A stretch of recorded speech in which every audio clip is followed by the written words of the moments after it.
It was barely 6 in the morning when Jake pulled on his work boots and grabbed his coffee mug. The November air was crisp, and frost covered the windows of his small apartment. He had to get to the construction site early today because his boss wanted the foundation work finished before the weekend.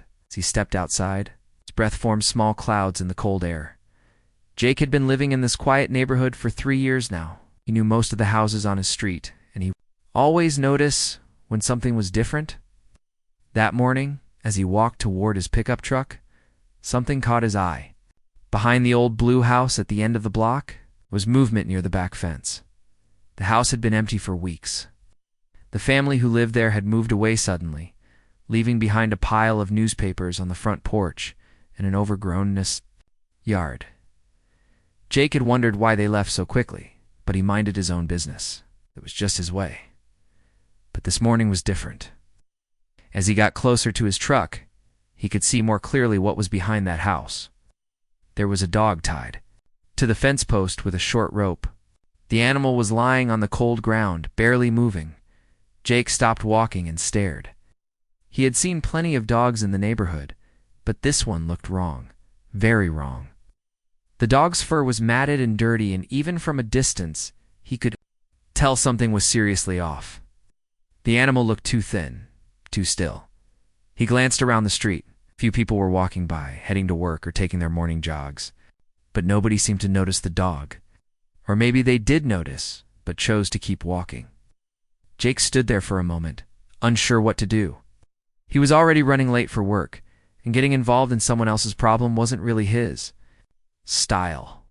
But something pulled him toward the back of that house. Maybe it was the way the dog hadn't moved at all, or maybe it was just curiosity. Jake set down his coffee mug on the hood of his truck and walked across the street. As he got closer, his heart sank. This wasn't just any dog in need of a bath. This was a golden retriever, or at least it used to be.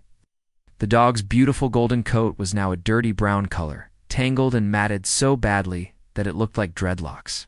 The animal's ribs were showing through the thin fur. Its eyes were barely open. Next to the dog was an empty water bowl, tipped over and covered in dead leaves. There was no food bowl anywhere to be seen. The rope around the dog's neck was tied so short that she could barely move more than a few feet in any direction. Jake knelt down slowly, not wanting to scare the animal. "Hey there, girl," he whispered softly. The dog's ears twitched slightly, but she didn't lift her head. She was breathing, but each breath seemed to take enormous effort. That's when Jake noticed the piece of paper tied to the dog's collar with a rubber band. His hands shook slightly as he untied it and unfolded the wrinkled note. Add. The handwriting was messy, like someone had written it in a hurry. "Can't take her with us. Someone will find her. She's a good dog." Jake read the note twice, then looked down at the dog again. Her name tag said Bella, but the tag was old and scratched. He couldn't believe what he was reading. Someone had just left her here, tied to a fence, hoping that a stranger would take care of her. He looked around the empty yard. The family had clearly been gone for weeks. How long had Bella been out here alone? How long had she been without proper food or water? Jake felt a wave of anger wash over him, followed immediately by sadness. A jogger ran past on the sidewalk, glanced over at Jake and the dog, but kept running. A woman walking her own dog on the other side of the street looked over but quickly, looked away, and hurried past. Jake realized that probably several people had seen Bella over the past few weeks, but nobody had stopped to help. He gently reached out and touched Bella's head. Her fur was dirty and rough, but she didn't pull away. Instead, she opened her eyes a little wider and looked at him. Those eyes told a story of confusion, fear, and abandonment that broke Jake's heart. "What am I supposed to do with you?" Jake asked quietly, more to himself than to the dog. He'd never owned a pet before. His apartment was small, his work schedule was demanding, and he barely had enough money to take care of himself, let alone a sick dog. But as he looked at Bella lying there on the cold ground, Jake knew he couldn't just walk away. Couldn't be like all the other people who had seen her and decided it wasn't their problem. Maybe it wasn't his problem either, but it was definitely his choice. Jake stood up and looked at his watch. He was definitely going to be late for work now. His boss wouldn't be happy, but some things were more important than being on time. He pulled out his phone and called his supervisor. "Hey Tom, it's Jake. I'm going to be late this morning. I found a dog that needs help and I can't just leave her here." His boss wasn't thrilled, but Jake had been a reliable worker for years. So Tom told him to take care of it and come in when he could. Jake knelt down again and carefully untied the rope from the fence post. Bella didn't resist, but she also didn't have the strength to stand up. Very gently, Jake slipped his arms under her thin body and lifted her up. She weighed much less than a healthy golden retriever should. "Come on, girl," Jake whispered as he carried her toward his truck. "Let's get you out of here." As he walked back across the street, Jake noticed that a few neighbors had stopped to watch. Some looked curious, others looked concerned, but nobody offered to help. He realized that this moment was going to change his life completely. But he had no idea just how much. Jake opened the passenger door of his truck and carefully placed Bella on the seat. She curled up into a small ball, still too weak to sit up properly. He found an old blanket in the back of his truck and wrapped it around her thin body. "Don't worry, Bella," he said softly, closing the door gently. "I don't know what I'm doing, but I'm not giving up on you." As Jake drove away from that empty house, he looked in his rearview mirror one last time. The fence post where Bella had been tied was still there, empty now, except for the rope that had held her prisoner. He made a promise to himself and to the dog sitting beside him that he would never let anyone abandon her again. The hardest part was just beginning. Oh, but Jake didn't know that yet. All he knew was that he had made a choice to care, and that choice was going to test him in ways he never expected. Jake's apartment had never felt smaller than it did that morning. He carried Bella inside and gently placed her on the living room floor, still wrapped in the old blanket from his truck. She didn't move much, just curled up in the same position, and closed her eyes. Jake stood there staring at her, suddenly realizing he had no idea what to do next. His first instinct was to give her food and water, but he didn't have any dog food. He filled a bowl with water and placed it near her head. Bella opened her eyes and looked at the water, but she didn't try to drink. Jake dipped his finger in the water and gently touched it to her lips. She licked his finger once, then closed her eyes again. "Come on, girl. You need to drink something," Jake whispered, but Bella just lay there. He was starting to panic. What if she was too sick to eat or drink? What if she was dying right there in his living room? Jake grabbed his phone and started searching online for emergency dog care. Every website said the same thing. If a dog won't eat or drink, take them to a vet immediately. But Jake looked at his bank account and felt his stomach drop. He had maybe $200 to his name, and payday wasn't for another week. He called the only veterinary clinic he could find that was open early. The receptionist was nice, but direct. An emergency visit starts at $300, and that's before any treatment. If the dog is in bad shape, you're looking at much more. Jake hung up the phone and sat on his couch, staring at Bella. She looked so small and helpless lying there on his floor.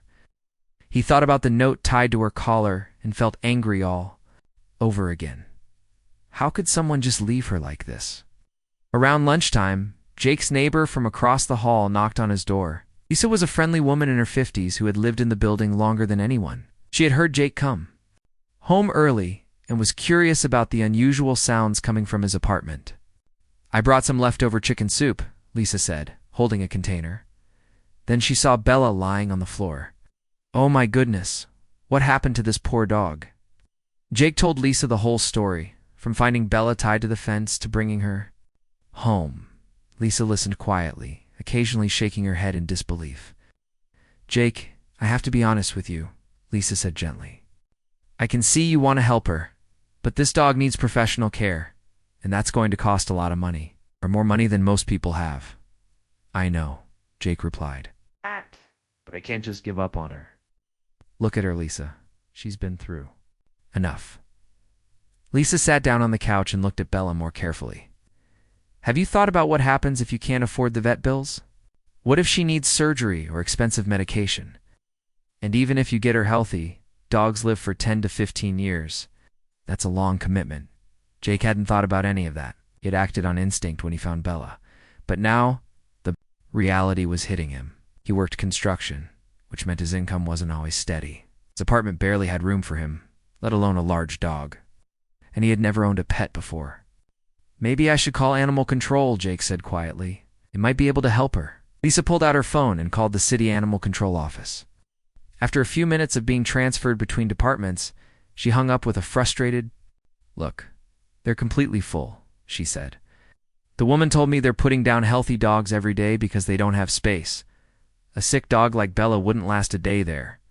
Jake felt like the walls were closing in on him. He couldn't afford a vet, couldn't surrender Bella to animal control, and couldn't just put her back outside. But he also couldn't watch her suffer in his living room.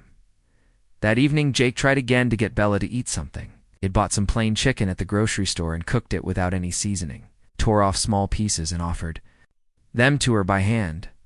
This time, she sniffed the chicken and took a tiny bite. Then another. "Sick girl." Jake encouraged her. "It's just a little bit more." Bella ate about half of the small piece of chicken, then lay her head back down.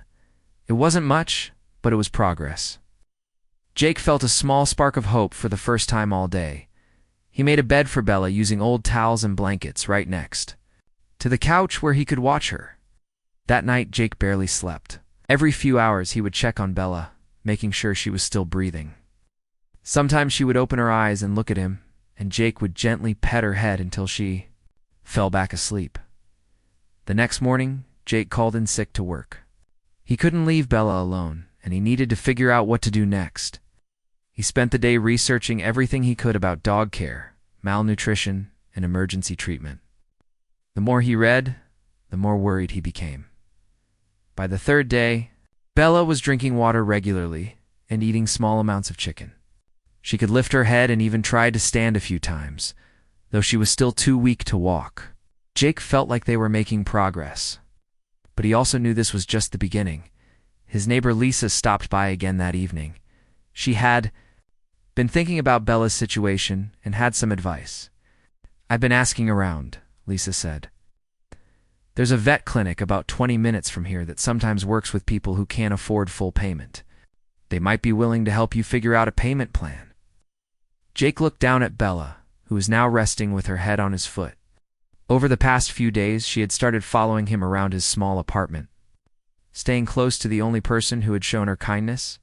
"What if they say no?" Jake asked. "What if they want money up front that I don't have?" "Then you'll figure something else out," Lisa said.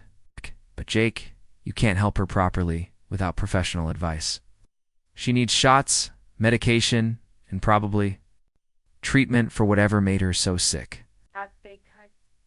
Jake sat on his floor next to Bella and made a decision. He would take her to the vet clinic Lisa had mentioned. Even if they couldn't help him with payment, at least he would know exactly what Bella needed to get better.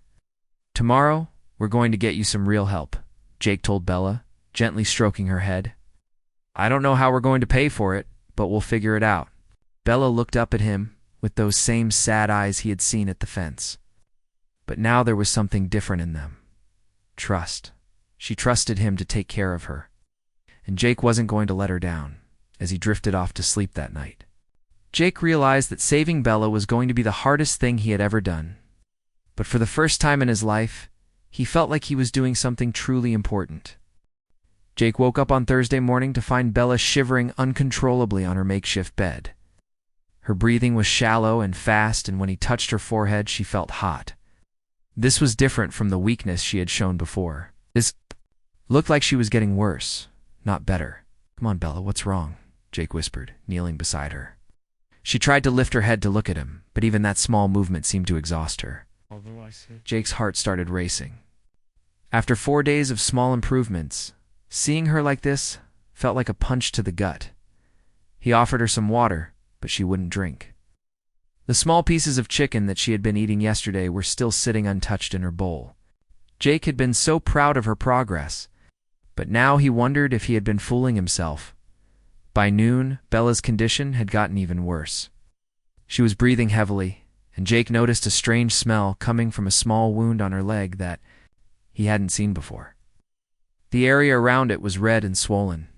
Jake didn't know much about medicine, but he knew an infection when he saw one. He called the vet clinic that Lisa had mentioned. but they were booked solid for the next 2 days. The receptionist could hear the panic in Jake's voice and suggested he take Bella to the emergency animal hospital across town. How much does an emergency visit cost? Jake asked, even though he was afraid to hear the answer. Emergency visits start at $500, the receptionist said, and if your dog needs surgery or intensive care, it could be several thousand.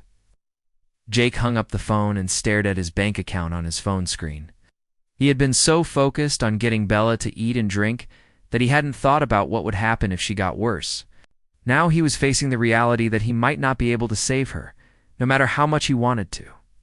He sat on the floor next to Bella and gently stroked her head. I'm sorry, girl.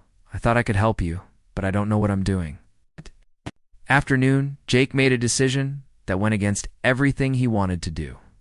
He took a photo of Bella and wrote a post on social media, explaining how he had found her and asking for advice. He had never been the type to ask for help online, but he was desperate. I found this dog abandoned and tied to a fence, Jake wrote. I've been trying to help her, but she's getting sicker, and I can't afford a vet. Does anyone know what I should do? Within an hour, Jake's phone was buzzing with notifications. Some people were supportive, offering advice and encouragement. Others were critical, saying he should have called professionals from the beginning. A few people even suggested he should just let nature take its course. But among all the comments, there were also people offering to help. A woman named Karen said she could donate $50. A man named David offered to drive Jake to the vet clinic. Someone else shared Jake's post, and then someone else shared it again. By evening, Jake's post had been shared hundreds of times. People were commenting with their own stories of rescuing animals, and many were offering small donations. Someone had even started a fundraising page online, though Jake didn't know how that worked. But the support online didn't change the fact that Bella was still lying on his floor. It's getting weaker by the hour. Jake spent the night watching her breathe, terrified that each breath might be her last.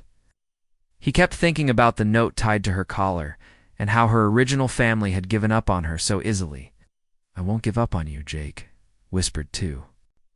Bella in the middle of the night. I don't care what anyone says. I won't give up. By Friday morning, the fundraising page had collected almost $200. Gosh, Jake was amazed that strangers were willing to help, but he also knew it still wasn't enough for emergency veterinary care.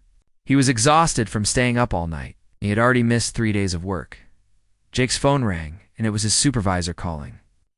Jake, I understand you're dealing with a personal situation, his boss said, but I need you back on the job site. We're behind schedule, and I can't hold your position much longer. Jake looked down at Bella, who was barely moving. I can't leave her right now, Tom. She's really sick. Look, I feel bad about the dog, his boss replied, but you're not a veterinarian. Either take her to a professional or make the hard decision. But I need you at work on Monday, or I'll have to find someone else. After hanging up, Jake realized he was at a breaking point. He was about to lose his job. His savings were gone, and Bella was getting worse despite his best efforts. Everyone was telling him to be practical, to make the smart decision. That afternoon, Jake's neighbor Lisa knocked on his door. She had been following his social media posts and wanted to check on him.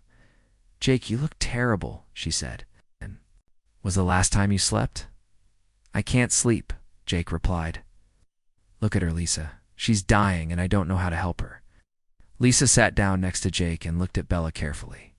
You know what I think? I think you need to stop trying to do this alone. You've done everything you can by yourself, but now you need professional help. I can't afford professional help, Jake said, his voice breaking. There's a vet clinic about 40 minutes from here, Lisa said. I called them this morning. Said they sometimes work with rescue cases and might be able to help you figure out a payment plan. It's worth a try. Jake looked at the fundraising page on his phone. The amount had grown to almost $300. People were still sharing his story and leaving encouraging messages. A few people had even offered to help with ongoing. Care if he could get Bella to a veterinarian? What if they say no? Jake asked. What if they want money I don't have? Then at least you'll know you tried everything, Lisa said. Psst. But Jake sitting here watching her suffer isn't helping anyone. You need to take action. That evening, Jake made the decision that would change everything. He carefully wrapped Bella in her blanket and carried her to his truck. She was so weak that she couldn't even lift her head, but she looked at him with those trusting eyes. "We're going to get you help," Jake told her as he started the engine. Real help this time. As Jake drove through the evening traffic toward the veterinary clinic, he thought about all the people who had told him to give up. He thought about Bella's original family who had abandoned her. He thought about the neighbors who had walked past her when she was tied to that fence. But he also thought about the strangers on the internet who had donated money to help her. He thought about Lisa, who had spent her own time researching veterinary clinics. He thought about all the people who had shared his story because they believed Bella deserved a chance. Jake realized that he wasn't alone in wanting to save Bella. There were people out there who cared, who believed that every life mattered, even the life of an abandoned dog. "We're going to make it, girl," Jake said, glancing at Bella in the passenger seat. "Somehow, we're going to make it." The veterinary clinic was nothing like Jake had imagined. Instead of a cold, sterile waiting room, it felt warm and welcoming. The walls were painted a soft blue color, and there were pictures of happy dogs and cats everywhere. Jake was too nervous to notice much of the decoration. All he could focus on was Bella, who was lying limply in his arms. The receptionist, a young woman with kind eyes, looked up when Jake walked in. "You must be Jake," she said. "I'm Jenny. We've been expecting." "You?" Jake was surprised. He hadn't made an appointment. "I called earlier, but you said you were booked." "I know," Jenny replied. "But after Lisa called and explained your situation, Dr. Rodriguez decided to stay late tonight. She wanted to see Bella personally." Jake felt a wave of relief wash over him.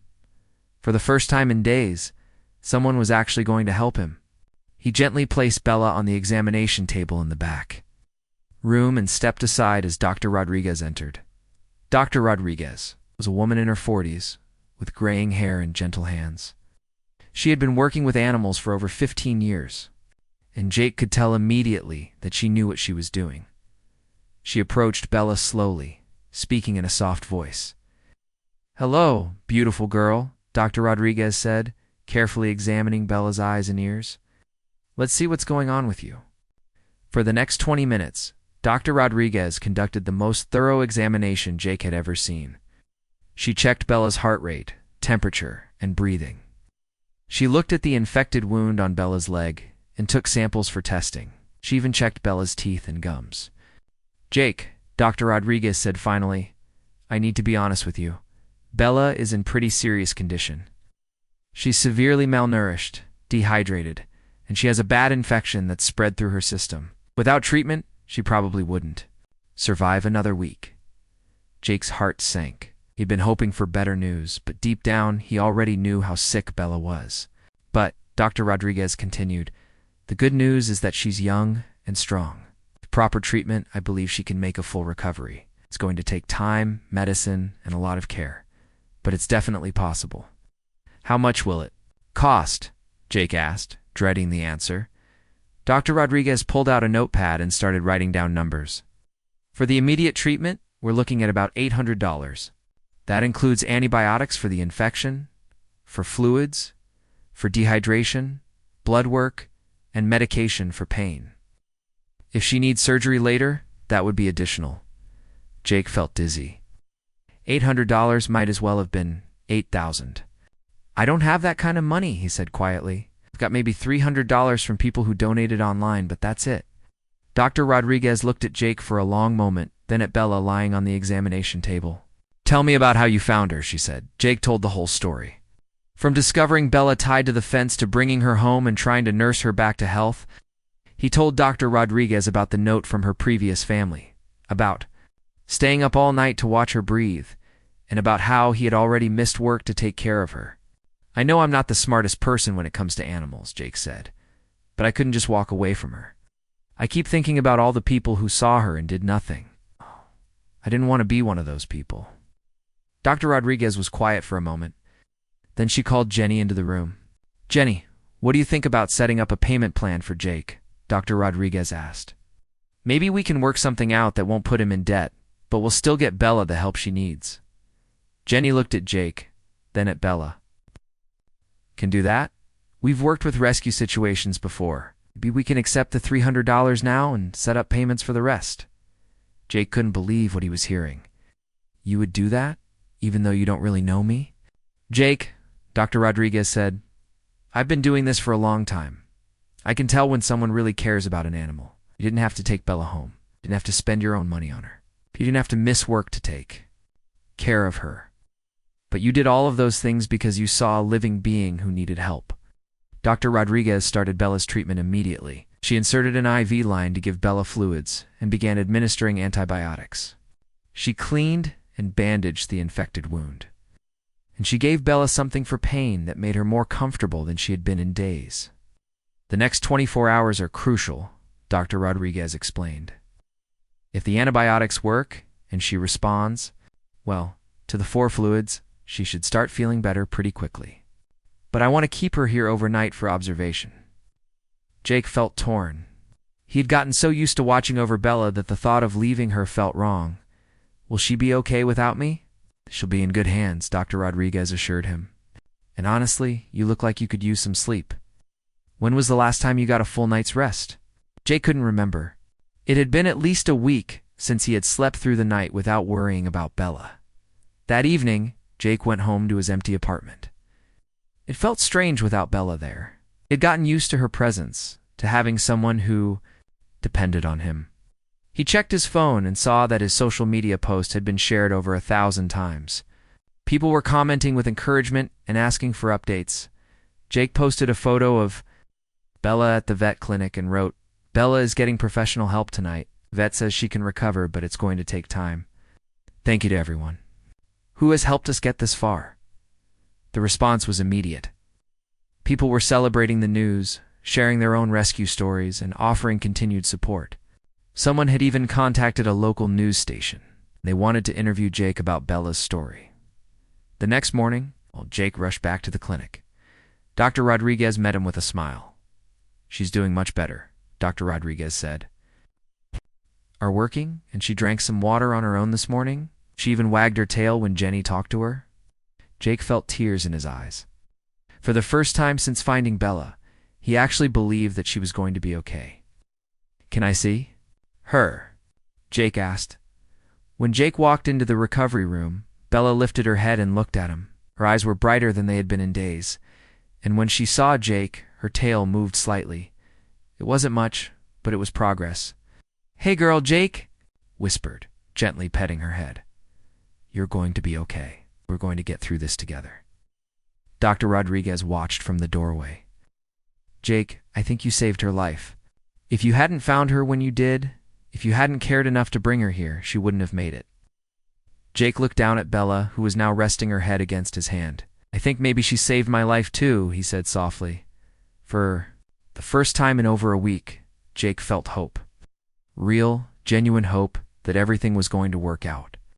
6 months later, Jake stood in his backyard watching Bella chase a tennis ball across the grass. Her golden coat was now shining in the afternoon sun, thick and healthy. It was hard to believe this was the same dog he had found tied to that fence, barely alive and covered in matted fur. Bella, come here, girl. Jake called out, and she immediately ran toward him, tail wagging so hard her whole body wiggled with excitement. House. When she reached him, she jumped up and put her paws on his chest, trying to lick his face. Jake laughed and gently pushed her down. Okay, I missed you too, Jake said, scratching behind her ears. He had only been gone for 8 hours at work, but Bella always acted like he had been away for weeks. Jake's life had changed completely since that cold. November morning, when he found Bella, his small apartment had been transformed into a dog-friendly space. He had bought a proper dog bed, food and water bowls, toys, and even a special gate to keep Bella safe when he wasn't home. The biggest change, though, was that Jake had moved to a new apartment with a small backyard so Bella could run and play. The move had been possible because of his new job. After Bella's story went viral on social media, Jake had been contacted by a local construction company that specialized in building animal shelters and veterinary clinics. The owner had been impressed by Jake's dedication to Bella and offered him a better position with higher pay and more flexible hours. "I need people who understand the importance of what we're building," the owner had told Jake during his interview. "Someone who would do what you did for Bella clearly understands how important animals are." Jake's relationship with Dr. Rodriguez and her clinic had also grown beyond just being Bella's vet. After seeing how much Jake had learned about dog care, during Bella's recovery, Dr. Rodriguez had asked if he would be interested in volunteering at the clinic on weekends. Jake now helped with basic tasks like cleaning kennels, feeding animals, and comforting scared pets while their owners were in appointments. "Jake has a natural way with animals," Dr. Rodriguez often told people. "Bella wasn't his first rescue. She was just the one that taught him he was meant to do this kind of work." And Dr. Rodriguez was right. Over the past 6 months, Jake had helped rescue 3 more abandoned dogs. Word had spread in the neighborhood that Jake was the person to call when someone found a stray or abandoned animal. He had developed a network of contacts, including veterinarians, animal shelters, and volunteers who helped him find homes for dogs that needed help. Bella had become an important part of these rescue efforts. She seemed to have a special ability to comfort other scared and traumatized dogs. When Jake brought home a new rescue, Bella would approach them slowly and gently, showing them that they were safe. Dr. Rodriguez said that dogs who had been abandoned often trusted other dogs more than humans at first. And Bella was the perfect ambassador. Just last week, Jake had found a small puppy abandoned in a park. The puppy was terrified and wouldn't let anyone touch him. But when Bella lay down next to the puppy and started gently licking his ears, the little guy relaxed for the first time. Within a few hours, the puppy was eating and playing. By the end of the week, Jake had found him a loving home with a family who had been looking for a companion for their elderly dog. The local news station that had first interviewed Jake about Bella's story now featured him regularly in segments about animal rescue. They called him the Good Samaritan of the animal world, though Jake always felt embarrassed by the attention. Just saw it as doing what anyone should do when they find an animal in need. "I didn't set out to become an animal rescuer," Jake often told people who asked about his work. "I just couldn't walk away from Bella when she needed help. Everything else just grew from there." But the most important change in Jake's life was the bond he had formed with Bella. She had become his best friend, his constant companion, and his inspiration. Every morning, Bella would wake up before Jake's alarm and gently nudge him with her nose. During the day, she would wait patiently by the door for him to come home from work. In the evenings, they would go for long walks around the neighborhood, often stopping to visit with other dog owners who had heard their story. Bella had also become something of a celebrity in the neighborhood. Children would stop and ask to pet her, and Jake would tell them about the importance of treating animals with kindness. Several families had adopted pets after hearing Bella's story and seeing how much joy she brought to Jake's life. On weekends, Jake and Bella would visit the park where he had found that abandoned puppy. They would walk the same paths, and Jake would remember how lost and alone he had felt before Bella came into his life. He had been going through the motions of living, working, just to pay bills, and coming home to an empty apartment every night. "You saved me just as much as I saved you," Jake would whisper to Bella during these quiet moments. And it was true. Bella had given Jake a purpose, a reason to get up every morning with excitement instead of just obligation. Dr. Rodriguez had told Jake that Bella's recovery was one of the most remarkable she had seen in her career. Not just physically, but emotionally. Bella had gone from a traumatized, abandoned dog to a confident, loving companion who helped other animals heal from their own trauma. That evening, as Jake and Bella settled onto the couch to watch television, Jake's phone buzzed with a message from his neighbor, Lisa. She had sent him a link to a social media post from someone in the next town over. A family had found a dog tied to their fence with a note saying the owners couldn't take care of him anymore. Jake looked down at Bella, who was resting her head on his lap. "What do you think, girl? Should we go help another dog who needs us?" Bella looked up at him with those same trusting eyes he had seen that first morning, but now they were bright and full of life. Her tail started wagging, almost like she understood what Jake was asking. Jake smiled and reached for his car keys. Some things never change.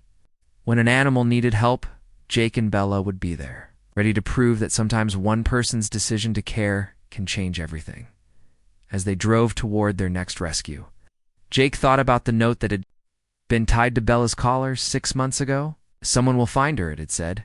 Someone did find her. That someone refused to give up, no matter how hard it got. Now Jake and Bella were proof that every abandoned animal deserves a second chance, and every act of compassion has the power to change 2 lives at once.